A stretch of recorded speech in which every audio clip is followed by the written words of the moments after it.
Habibi, come to Dubai.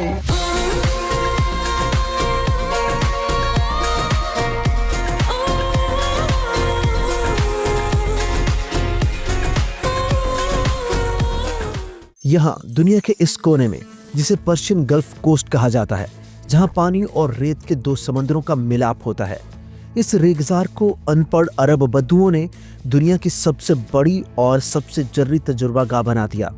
एक ऐसे शहर की कहानी जो किसी अफसाने की तरह लगती है, एक ऐसा शहर जो हकीकत से ज्यादा मावराई लगता है, एक फ्यूचरिस्टिक सिटी। लेकिन जहानत, हिकमत अमली और खालिस मेहनत के जोर पर दुबई सिर्फ 50 बरस में मछेरों की एक मामूली सी बस्ती से उठकर एक आलमी ताकत बन गया। यही वो शहर है जहां आज दुनिया की सबसे ऊंची इमारत खड़ी है। यहाँ समंदर से ऐसे जजीरे तराशे गए हैं जो खला से भी नजर आते हैं, और यहाँ इस शहर को इन अरब बद्दुओं ने दुनिया के एक ऐसे मालियाती मरकज में तब्दील कर दिया है जो सदियों पुराने शहरों का मुकाबला कर रहा है। लेकिन इस पूरे शहर को खड़ा करने के पीछे एक ऐसा खानदान खड़ा है जो बेरहमाना मकासिद, गैर मामूली महारत और गहरी हिकमत अमली के बाइस पहचाना जाता है, और ये है दुबई का मखतूम खानदान। बनी यास कबीले का एक ऐसा खानदान जिन्होंने लकुदक सहरा को एक सल्तनत में तब्दील कर दिया।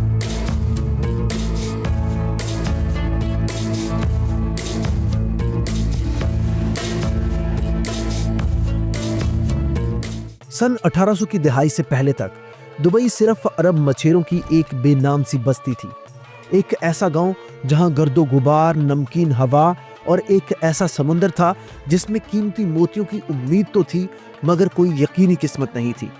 यहाँ लोग खजूर, मछली और किस्मत के रहमो करम पर ही जिंदा रहते थे। यहाँ समंदर से दूर जुनूब में लीवा के नखलिस्तान में बनी यास का कबीला आबाद था। उनकी ताकत चंद कुओं, ऊंटों और बाहमी इत्तेहाद पर खड़ी थी। इसी कबीले की शाखों में दो खानदान थे, आले बूफला जो उस वक्त अबू ज़ैबी पर हुक्मरानी करते थे, और आले बूफलासा जिनके मुकद्दर में आगे चलकर दुबई की हुक्मरानी लिखी थी। शेख तहनून बिन शखबूत अल नहयान उस वक्त बनी यास कबीले का सरदार था, एक अरब कदामत पसंद मगर मोतबर सरदार। जब 1833 में तहनूत का इंतकाल हुआ तो हुकूमत उनके बेटे खलीफा बिन शखबूत को मिली। ये नया खलीफा बहुत एम्बिशियस था, कुछ गैर मामूली करने का एम्बिशन, और इसी एम्बिशन ने आगे चलकर इस कबीले के कई खूनरेज वाकयात की बुनियाद रखी। सरदार बनने के चंद ही माह में साजिशों की सरगोशियां फैलने लगी। कुछ लोग खलीफा पर इल्ज़ाम लगाते कि वो अपने ही खानदान के खिलाफ मंसूबा बना रहा है।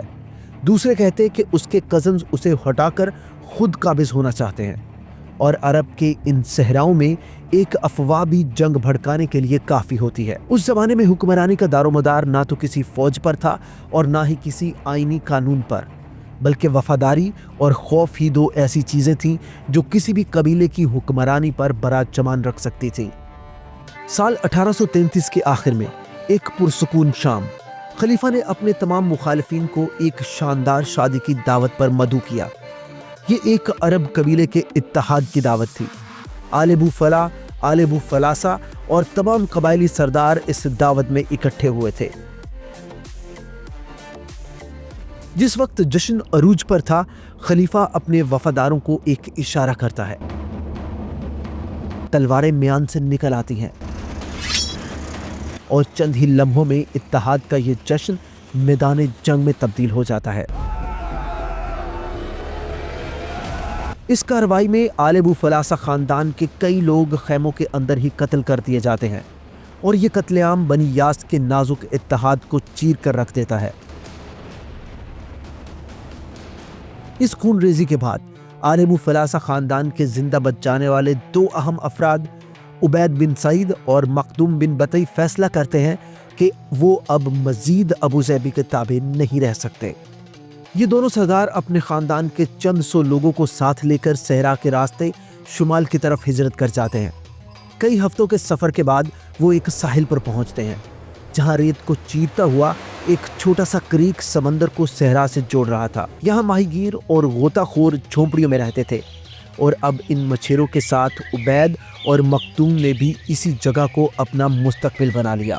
پانی کا یہ تنگ سا راستہ سمندر سے آنے والی کشتیوں کے لیے ایک طرح کا پارکنگ سپوٹ بن سکتا تھا، اور خوش قسمتی سے اس کے آس پاس تجارتی راستے بھی موجود تھے، جہاں سے عمان اور ہندوستان تک تجارت اور کمائی کے مواقع موجود تھے۔ مختوم خاندان نے یہاں گھر بنائے، کنویں کھودے اور تاجروں کو خوش آمدید کہا، اور یوں اس بستی کو آہستہ آہستہ ایک نام ملنے لگا، دبئی۔ اس وقت تک خلیج کے علاقے میں ایک بڑی طاقت موجود تھی، برٹش ایسٹ انڈیا کمپنی۔ سن 1800 کی دہائی کے آغاز میں برطانیہ ہندوستان کے بڑے حصوں پر حکمرانی کر رہا تھا، اور اسے اپنے بحری راستوں کی حفاظت کے لیے خلیج پر مکمل کنٹرول چاہیے تھا۔ سال 1819 میں برطانوی بحریہ نے ایک فیصلہ کن حملہ کیا اور راس الخیمہ پر چڑھائی کر دی۔ قواسم قبیلے کے بڑے بیڑے کو تباہ کر دیا گیا اور ایک پیغام سب تک پہنچا دیا گیا کہ مزاحمت کرو گے تو مارے جاؤ گے۔ دبئی کے نئے حکمرانوں کے لیے یہ سبق بہت واضح تھا کہ برطانیہ سے لڑا نہیں جا سکتا۔ سال 1820 میں عرب کے علاقائی حکمرانوں نے برطانیہ کے ساتھ جنرل میری ٹائم ٹریٹی پر دستخط کر دیے۔ اس ٹریٹی کے تحت برطانیہ کو بیرونی معاملات پر مکمل کنٹرول حاصل ہو گیا، اور بدلے میں ساحلی علاقوں کو امن مل گیا، اور اسی امن نے دبئی کو آہستہ آہستہ تاجروں کے لیے محفوظ پناہ گاہ بنا دیا۔ مختوم حکمرانوں نے سادگی سے حکومت چلائی، جھگڑے نمٹائے، معمولی ٹیکس لیے اور تجارت کو آزاد رکھا، بغیر قبائلی کنٹرول کے۔ لیکن حقیقت میں دبئی کی قسمت بدلنے والا ایک شخص جلد ہی آنے والا تھا۔ سال 1878 کے قریب پیدا ہونے والے مختوم بن حشر، جو دبئی کے بانی مختوم بن بطی کے پوتے تھے، وہ ایسے سمندر کے کنارے جوان ہوئے جہاں وہ روزانہ ہندوستان، فارس اور افریقہ سے آنے والے تاجروں کی گفتگو سنتے۔ نفع، نقصان، ٹیکس اور تجارتی راستے، یہ سب بچپن سے ہی اس کے ذہن میں بیٹھتا چلا گیا۔ 20ویں صدی کے آغاز کے قریب مختوم بن حشر نے اقتدار سنبھالا۔ اس وقت دبئی بہت چھوٹا تھا، غریب تھا اور بحرین جیسے بڑے تجارتی مراکز سے بہت پیچھے تھا۔ لیکن مختوم ایک چیز بخوبی سمجھتا تھا کہ تجارت ہی دبئی کی اکلوتی لائف لائن ہے۔ ایک شام وہ کریک کے کنارے بیٹھا دیکھ رہا تھا کہ کیسے کئی تجارتی جہاز دبئی کو چھوڑ کر کم ٹیکس والے دوسری بندرگاہوں کی طرف جا رہے ہیں، اور یہ لمحہ اس کے ذہن میں ہمیشہ کے لیے نقش ہو گیا۔ سال 1900 کے آغاز میں حشر بن مختوم نے اپنے مشیروں کو بلایا اور دبئی کی تاریخ کا سب سے بولڈ فیصلہ سنا دیا۔ تمام تجارتی ٹیکس ختم کیا جاتا ہے۔ آج سے تاجروں کو مکمل آزادی ہوگی۔ 1894 میں قانون کا اعلان ہوا، اور پھر جو ہوا وہ تاریخی تھا۔ فارس کے بھاری ٹیکسوں سے بھاگتے تاجر، کاریگر اور سونار سب دبئی کی طرف آنے لگے۔ دائرہ اور بور دبئی کے نئے بازار آباد ہونے لگے۔ دبئی کا یہ معمولی سا سمندری راستہ سامان سے بھرنے لگا، اور دبئی پہلی بار ایک ریجنل ٹریڈنگ ہب بننے لگا۔ نوواری تاجروں میں فارس کے شہر بستاق کے تاجر بھی شامل تھے۔ شیخ مختوم نے انہیں کریک کے جنوب میں زمین دے دی۔ فارس کے ان تاجروں نے وہاں خوبصورت ہوادار گھر یعنی ونڈ ٹاور ہاؤسز اور تنگ گلیاں بنائیں، اور یہ علاقہ آج البستاقیہ کہلاتا ہے، دبئی کا سب سے تاریخی ڈسٹرکٹ۔ 19ویں صدی کے آخر میں موتیوں کی صنعت دبئی کی معاشی بنیاد بن گئی۔ ہر گرمی میں سینکڑوں کشتیاں یہاں سے نکلتی، غوطہ سارا دن سمندر میں رہتے اور رسے باندھ کر 20 بار پانی میں ڈبکی لگاتے اور سانس روک کر رزق تلاش کرتے۔ 20ویں صدی کے آغاز تک موتی دبئی کی اصل دولت بن چکے تھے، مگر پھر قسمت نے پلٹا کھایا۔ جاپان کے سائنسدان کوچیکی میکیموتو نے مصنوعی موتی بنانے کا طریقہ ایجاد کر لیا، اور 1916 تک جاپان میں ایسے موتی تیار ہونے لگے جو انتہائی سستے بھی تھے اور خوبصورت بھی۔ مارکیٹ میں تباہی مچ گئی۔ ممبئی، پیرس، لندن سب جاپانی موتیوں کی طرف مڑ گئے، اور گلف کے صدیوں پرانی موتیوں کی صنعت چند سال میں ہی ڈوب گئی۔ دبئی میں حالات پست ترین سطح پر پہنچ گئے، جہاز بند ہو گئے، غوطہ خور بے روزگار اور بازار سنسان پڑ گئے۔ پورا شہر قرض اور مایوسی میں ڈوب گیا۔ جب معیشت تباہ ہوئی تو تاجروں نے اصلاحات کا مطالبہ کیا۔ انہوں نے ایک مجلس بلانے کو کہا جو شیخ کے ساتھ مالی فیصلوں میں شریک ہو۔ اس وقت کے حکمران شیخ سعید بن حشر المختوم نے یہ مطالبہ قبول کر لیا۔ مجلس نے کام شروع کیا، نئے قانون بنائے اور بحثیں ہوئیں۔ ایسا لگا کہ دبئی ایک نئی سیاسی دنیا میں داخل ہو رہا ہے، لیکن جلد ہی مجلس نے شیخ کے اختیارات چیلنج کرنے شروع کر دیے۔ افواہیں پھیلنے لگیں کہ وہ شیخ کی طاقت محدود کرنا چاہتے ہیں۔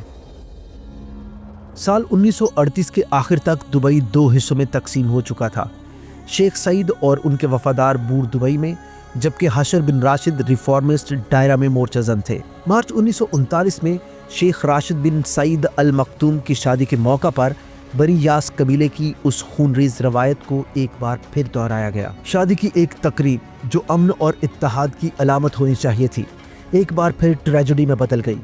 فرق صرف اتنا تھا کہ اس بار تلواروں کی جگہ رائفلوں نے لے لی تھی۔ فائرنگ کی آواز گونجی، مجلس کے رہنما حشر بن راشد، ان کے بیٹے اور کئی اصلاح پسند ساتھی موقع پر ہی مار دیے گئے۔ یہ دبئی کی تاریخ میں دوسری بار ہوا کہ ایک شادی کے موقع پر قتل عام ہوا۔ یہ اس خونی حقیقت کی یاد دہانی ہے کہ اس خطے کی سیاست ذرا سی چنگاری پر موت کا روپ دھار سکتی ہے۔ صبح ہوتے ہوتے تمام مجلس ختم ہو چکی تھی، اصلاح پسند یا تو انجام تک پہنچا دیے گئے تھے یا پھر جلا وطن کر دیے گئے تھے۔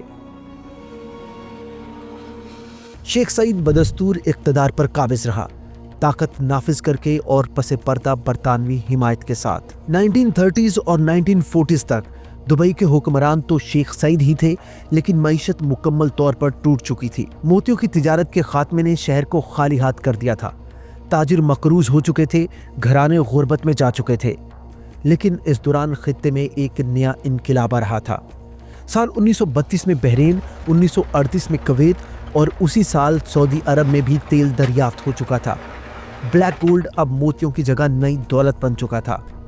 سال 1937 میں دبئی نے اپنی پہلی oil consortium petroleum consortium limited کے ساتھ سائن کی۔ یہ British company Anglo Persian oil company کی ذیلی کمپنی تھی۔ انگریز انجینئرز نقشے، ڈرلنگ مشینیں اور نئی امیدیں لے کر دبئی پہنچے، اس امید کے ساتھ کہ شاید اب دبئی بھی اپنے ہمسایوں کی صف میں شامل ہو جائے گا۔ لیکن قدرت کی مرضی کچھ اور ہی تھی۔ سال 1940 میں جبل علی اور مرغم میں کیے گئے ٹیسٹ صرف کھارا پانی ہی نکال سکے، اور اس دہائی کے وسط تک دبئی کا تیل بس ایک ادھورا خواب بن کر رہ گیا تھا۔ جبکہ بحرین، کویت، سعودی عرب تیزی سے امیر ہو رہے تھے، دبئی اب بھی مچھلی، کھجور اور چھوٹی موٹی تجارت پر گزارا کر رہا تھا۔ لیکن تیل نہ ملنے کے باوجود دبئی کی تقدیر بس بدلنے ہی والی تھی۔ ایک نیا ویژن رکھنے والا نوجوان ابھرنے والا تھا، ایک ایسا لیڈر جو دبئی کو ایک فیوچرسٹک سٹی کے طور پر تعمیر کرے گا۔ سال 1912 میں پیدا ہونے والا شیخ راشد بن سعید المختوم، جس نے ایک ایسا دبئی دیکھا تھا جو بھوک، غربت اور بربادی کے کنارے پر کھڑا تھا۔ بچپن سے ہی وہ بور دبئی کے کنارے بیٹھ کر تاجروں کی باتیں سنتا، ان کے مسائل جانتا، ان کی کہانیاں یاد رکھتا تھا۔ سن 1930 کی دہائی کے آخر میں جب والد بیمار ہوئے تو راشد نے ریاستی ذمہ داریاں سنبھالنا شروع کر دی۔ تجارت، جھگڑوں کے فیصلے اور برطانیہ سے تعلقات بہتر کرنے لگا۔ سال 1958 میں والد کے انتقال کے بعد شیخ راشد دبئی کے حکمران بنے، ایک ایسا شہر جس کے پاس پیسے کم تھے لیکن امکانات بہت زیادہ تھے۔ 1950s کے آخر میں دبئی کے سامنے ایک زندگی اور موت کا مسئلہ کھڑا ہو چکا تھا۔ وہ سمندری راستہ جسے کریک کہا جاتا ہے، اسے صحرا نکل رہا تھا، وہ ریت سے بھر رہا تھا، یعنی دبئی کی زندگی کی لائف لائن بند ہو رہی تھی۔ ریت جمنے سے بڑے جہاز یہاں اندر نہیں آ سکتے تھے، تاجر اپنا مال بحرین یا کویت اتارنے لگے تھے، اور اگر یہ کریک مکمل بند ہو جاتا تو دبئی کی معیشت بھی ختم ہو جاتی۔ شیخ راشد نے فیصلہ کیا کہ اب رسک نہ لیا تو سب برباد ہو جائے گا۔ انہوں نے سال 1959 میں ایک ایسا جوا کھیلا جسے تاریخ میں ڈریجن کیمبل کے نام سے یاد کیا جاتا ہے۔ دبئی کے پاس پیسے نہیں تھے، لہٰذا کویت سے 4 لاکھ پاؤنڈ قرض لیا گیا۔ اس وقت کے حساب سے یہ بہت بڑی رقم تھی۔ 2 سال تک انجینئر مشینوں سے کریک کو کھودتے رہے، گہرائی بڑھتی گئی، چوڑائی بڑھائی گئی، اور آخرکار بڑے بحری جہاز دوبارہ دبئی کے دل تک آنے لگے۔ یہ ایک بڑی تبدیلی تھی۔ تاجر واپس آنے لگے، جہازوں کی قطاریں لگ گئیں اور کریک دوبارہ دبئی کی شہراک بن گیا۔ شیخ راشد یہ جوا جیت چکا تھا۔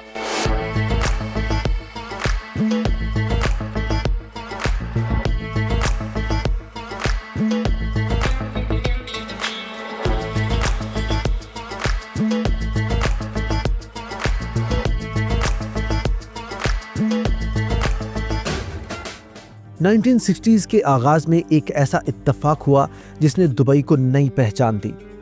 साल 1962 में भारत ने फॉरेन रिजर्व बचाने के लिए सोने की एक्सपोर्ट्स पर पाबंदी लगा दी और हुकूमत खुद भी सारा सोना जमा करने लगी। वहीं भारतीय आवाम, जिनके लिए सोना सिर्फ जेवर नहीं था, बचत, सिक्योरिटी और एतमाद का एक जरिया भी था, उनके लिए सोना कम पड़ने लगा। ऐसे में दुबई के ताजरों ने फौरन मौका पहचान लिया। वो लंदन, बैरूत और स्विट्जरलैंड जैसे कंट्री से लीगल तरीके से गोल्ड इंपोर्ट करते और फिर इसे अरेबियन सी के रास्ते स्मगल करके भारत भेजा जाता। छोटी लॉन्चेस रात के अंधेरे में भारतीय सालों पर सोना उतारती थी। सन 1960s की दिहाई के आखिर तक दुबई को एक नया लक़ब मिल चुका था, सिटी ऑफ गोल्ड। हर साल 100 से 200 टन सोना दुबई से गुजारा जाता था। ये तजारत इतनी बड़ी थी कि दुबई की मईशत दोबारा बूम पकड़ने लगी। बाजार भर गए, पैसे आने लगे और जदीद दुबई दुनिया के नक्शे पर उभरने लगा। लेकिन अब एक नया दौर शुरू होने वाला था, क्योंकि बरतानिया कमज़ोर पड़ रहा था। ब्रिटिश कज़न्स यानी अमेरिकन बरतानिया के पांव से दुनिया आलम का तख्त सरकाने की मुकम्मल प्लानिंग कर चुके थे। 1960s की दिहाई के आखिर तक बरतानिया की ताकत तेज़ी से गिर रही थी और साल 1968 में उसने ऐलान कर दिया कि 1971 तक खरीद से तमाम फौजें वापस बुला ली जाएंगी। इस फैसले ने यूएई की इन छोटी छोटी अरब रियासतों जैसे दुबई, अबू धाबी और शारजा को खतरे में डाल दिया, क्योंकि ब्रिटिश ही ने तो इनको सिक्योरिटी गारंटी दे रखी थी। इनके पास ना तो अपनी फौज थी, ना बजट और ना ही सिक्योरिटी। अबू धाबी के शेख जैद बिन सुल्तान ने फौरी कदम उठाया। उन्होंने दुबई के शेख राशिद तक पैगाम भेजा कि इत्तेहाद ही वाहिद रास्ता है। जिसके बाद फरवरी 1968 में दोनों हुक्मरानों की सहरा के बीचों बीच एक तन्हा खैमे के अंदर मुलाकात हुई। यहाँ एक नई फेडरेशन के क़याम का फैसला किया गया। अगले 3 साल मुज़ाकरात होते रहे और आखिरकार 2 दिसंबर 1971 को यूनाइटेड अरब एमिरेट्स का क़याम हुआ। शेख जैद सदर और शेख राशिद नई फेडरेशन के नायब सदर और वज़ीर आज़म बने और इस इत्तेहाद के साथ ही तकदीर भी दुबई पर मेहरबान हो गई।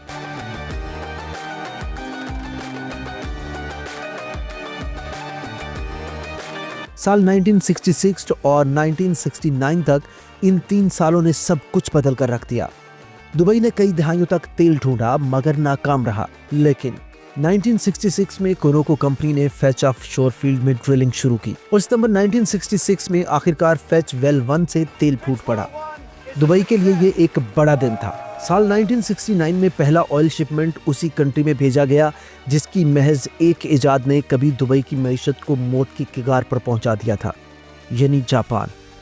फिर हर साल ऑयल एक्सपोर्ट से तकरीबन $30 मिलियन की आमदनी आने लगी। शेख राशिद ने ये फंड्स ज़ाया नहीं किए बल्कि एक मॉडर्न स्टेट का पूरा सिस्टम डेवलप किया। साल 1972 पोर्ट राशिद की तामीर और 1976 में इस नई पोर्ट का इफ्तिताह। साल 1978 में वर्ल्ड ट्रेड सेंटर का इफ्तिताह। साल 1979 में जबल अली पोर्ट का आगाज। साल 1985 में दुनिया का सबसे बड़ा मैन मेड हार्बर और 1980s की दिहाई तक दुबई एक उभरता हुआ शहर बन चुका था। 1980s की दिहाई के वस्त तक शेख राशिद की सेहत कमजोर पड़ रही थी और उनके बेटे शेख मोहम्मद बिन राशिद अल मखतूम आगे आ रहे थे। शेख राशिद ने महसूस किया कि दुबई के पास तेल महदूद है, लेकिन एक ऐसी चीज़ है जो हमेशा रहेगी और वो है तजारत। लिहाजा दुबई को एक नई ईजाद चाहिए थी, एक नया मॉडल, एक नई मईशत और एक नई आज़ादी। और यहाँ जन्म हुआ दुबई के अंदर एक नए शहर का, अ सिटी विद इन सिटी, जिसे फ्री जोन कहा गया, जहाँ किसी किस्म का कोई टैक्स नहीं, न पुराने असूल और ना ही कोई पाबंदियाँ। बिजनेस के लिए एक मुकम्मल आज़ादी। और ये वो इनकलाब था जिसने आने वाले बरसों में दुबई को दुनिया का जदीद तरीन शहर बना दिया, एक फ्यूचरिस्टिक सिटी। साल 1985 में जबल अली फ्री जोन का क़याम अमल में लाया गया, एक ऐसी जगह जो उस वक्त पूरे मिडल ईस्ट में नाकाबिले तसव्वुर थी, एक ऐसा रीजन जहां गैर मुल्की कंपनियां 100% मिल्कियत ऑन कर सकती थी। कोई टैक्स नहीं था, कोई पाबंदी नहीं थी। जबल अली ने पूरे रीजन के बिजनेस रूल्स रीराइट कर दिए। दुनिया भर की कंपनियां इधर मुतवज्जो हुईं। जापान, जर्मनी, बरतानिया और अमेरिका की कंपनियां यहां रजिस्टर्ड होने के लिए दौड़ पड़ी। 1980s के इख्तिताम तक 300 से ज़ायद कंपनियां जेफ्जा में काम कर रही थीं। इसे दुनिया के तेज़ तरीन बढ़ते हुए ट्रेड जोन्स में शामिल कर लिया गया और यही वो मोड़ था जिस दिन दुबई एक ऑयल स्टोरी नहीं रहा बल्कि एक बिजनेस सिटी बन गया। 1980s के आखिर तक शेख राशिद बिन सईद अल मखदूम की सेहत कमज़ोर पड़ चुकी थी। दहाइयों की मुसलसल जिद्दोजहद ने जिस्म तोड़ दिया था और तवील बीमारी ने उन्हें बदतदरीज नातवा बना दिया था। 7 अक्टूबर 1990 को शेख राशिद 78 बरस की उम्र में वफात पा गए। उनके इंतकाल के बाद उनके बड़े बेटे शेख मखदूम बिन राशिद अल मखदूम दुबई के नए हुक्मरान बने। एक खामोश, बुर्दबार और गैर जज्बाती तबीयत के शख्स जिन्होंने बरसों वालिद के साथ रहकर सब्र, हिकमत अमली और सफारतकारी सीखी थी। जबकि उनके छोटे भाई शेख मोहम्मद बिन राशिद अल मखदूम जो 1971 से वजीर दिफा थे और जबलली फ्री जोन रेवोल्यूशन के असल आर्किटेक्ट थे, अब दुबई के चीफ स्ट्रेटजिस्ट और विजनरी की हैसियत से सामने आए। शेख राशिद की वफ़ात के बाद शेख मोहम्मद ने वाज़ेह कर दिया कि दुबई अब सिर्फ एक रीजनल हब नहीं रहेगा बल्कि ये एक ग्लोबल सिटी बनेगा। शेख मोहम्मद चाहते थे कि दुबई न्यूयॉर्क, लंदन और सिंगापुर जैसा शहर बने। सिर्फ मिडिल ईस्ट ही नहीं बल्कि दुनिया की ट्रेड पर दुबई की छाप नजर आनी चाहिए। उनका यकीन था कि इंफ्रास्ट्रक्चर ऑयल से कहीं ज़्यादा बड़ा सोर्स ऑफ इनकम हो सकता है। जदीद पोर्ट्स, एयरपोर्ट्स और स्काई स्क्रैपर्स लामहदूद दौलत पैदा कर सकते हैं। लिहाजा उन्होंने दुबई के लिए एक नई हिकमत अमली बनाई, 3 B's: borrow, build and boom. यानी बड़ा कर्ज लो, तेजी से तामीर करो और प्रॉपर्टी बूम पैदा करो। कुछ वक्त तक ये फॉर्मूला जादू की तरह चलता रहा और इस दौरान बुर्ज अल अरब 1919 में समंदर की लहरों की तरह उभरा और दुनिया भर में दुबई की पहचान बदल कर रख दी। एमिरेट्स एयरलाइन कई बड़े आज़मों तक फैल गई और दुबई आलमी एविएशन हब बन गया। साल 2002 में दुनिया के सबसे बड़े मसनूई जजीरे पाम जुमेरा का ऐलान किया गया। साल 2004 में DIFC का क़याम न्यूयॉर्क और लंदन की बैंकिंग को दुबई खींच लाया, जहां डाउनटाउन दुबई, दुबई मॉल और बुर्ज खलीफा जैसे 21वीं सदी के सबसे बड़े मंसूबे शुरू हो गए। दुबई हर तरह से बदल रहा था, लेकिन साल 2008 ने एक मर्तबा फिर दुबई को जिंदगी और मौत की कगार पर पहुंचा दिया। अमेरिकन वॉल स्ट्रीट से शुरू होने वाले इकोनॉमिक रिसेशन ने जहां दुनिया भर की मईशत को झटका दिया था, वहां दुबई को भी डिफॉल्ट के दहाने पर पहुंचा दिया। उस वक्त दुबई की ये हालत हो चुकी थी कि लोग सैकड़ों लग्जरी गाड़ियां कर्जों के खौफ से दुबई एयरपोर्ट पर छोड़कर फरार हो गए थे। ऐसे मुश्किल वक्त में अबू ज़ैबी ने दुबई को सहारा दिया और दिसंबर 2009 में UAE सेंट्रल बैंक के जरिए दुबई को $10 अरब का बेल आउट पैकेज दिया गया।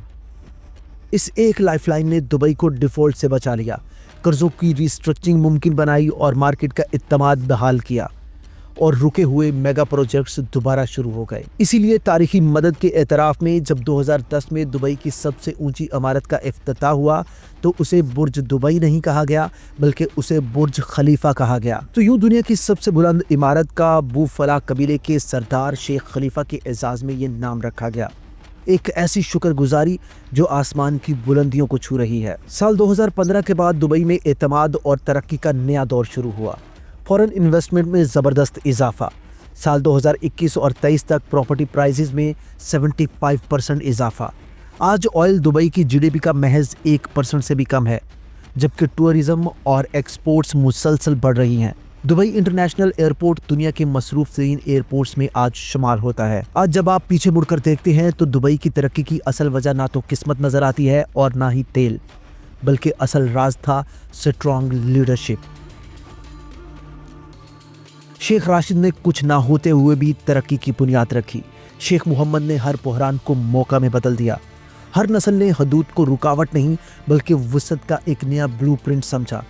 जब दूसरे मुल्क सियासत, तनाज़ात या तेल में फंसे हुए थे तो दुबई तामीर कर रहा था और आगे बढ़ रहा था। यही नज़्म, हिम्मत और ख़तरा मोल लेने का फ़न एक छोटी सी रियासत को आलमी ताकत बना गया।